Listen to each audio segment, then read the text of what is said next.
Yan guys, magbabike ako sa araw na to. Maghahanap tayo ng may content. Sana meron tayong makita. Tara, samahan nyo ako.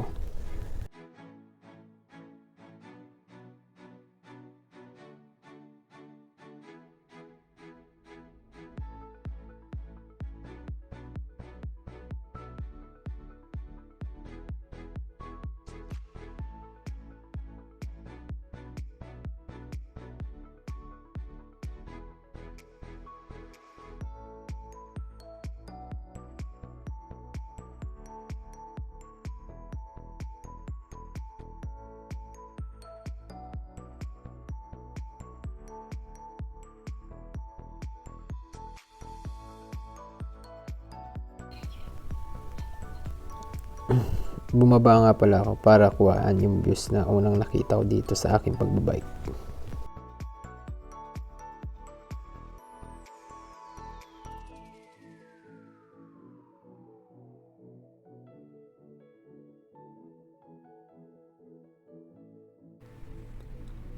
So yan pa lang ang nakita kong magandang views dito. So sa aking pagbabike mula kanina. So ayan, kinuha na ko nga pala.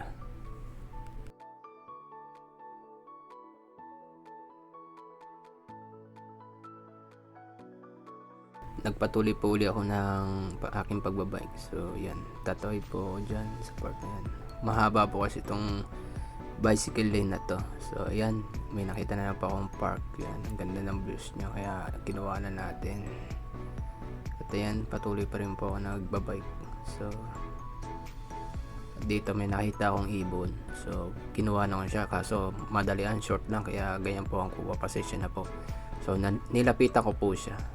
At di naman po siya mailap, so kaya dahan-dahan po ako lumapit at sinubukan kong hawakan, kaso lumipad po. Yan, hawakan po sana siya, yun, lumipad. Tapos so sinubukan ko po ulit siyang hawakan, kaso lumipad na siyang tuluyan. Yun. At yun, tutuloy na naman po ulit ako sa aking pagbabike. So yan po yung place. Dito po yan sa may amin malapit. At yan nga po pala, yan, may nakita akong puno. Yan, parang bunga niya. So kinuhanan ko.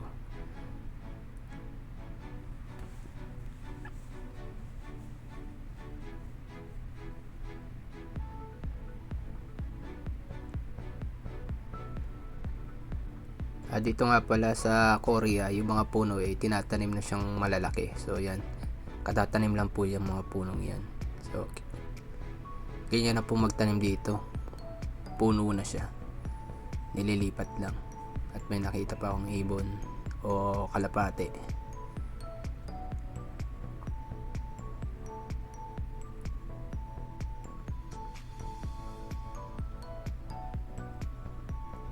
So yun, at yun, may mga pamilya po yun, mag picnic po sila, punta po doon sa malapit sa may dagat.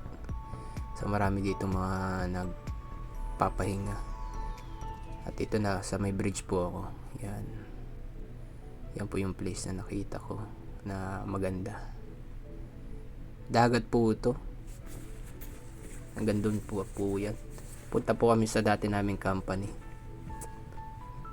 Malaki na pinagbago niya.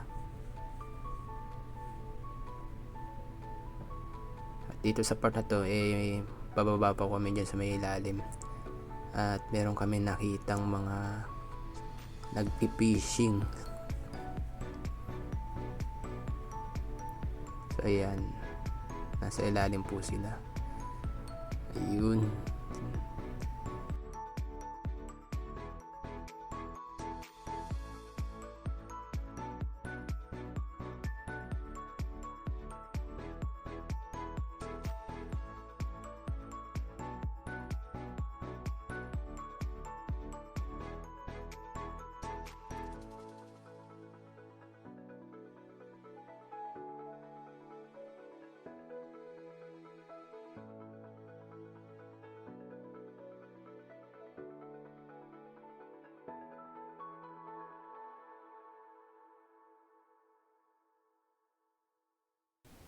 Yung may nagje-jet ski kaso hindi ko nabutan. Tapos biglang may nagdaan po uling bago.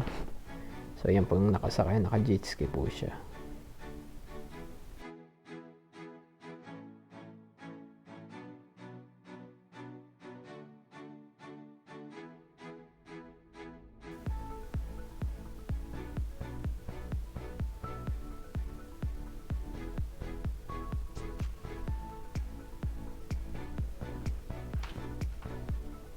So akala ko isa lang, meron na naman palang kasunod. Ayan. Dahan-dahan pa nga si Manong.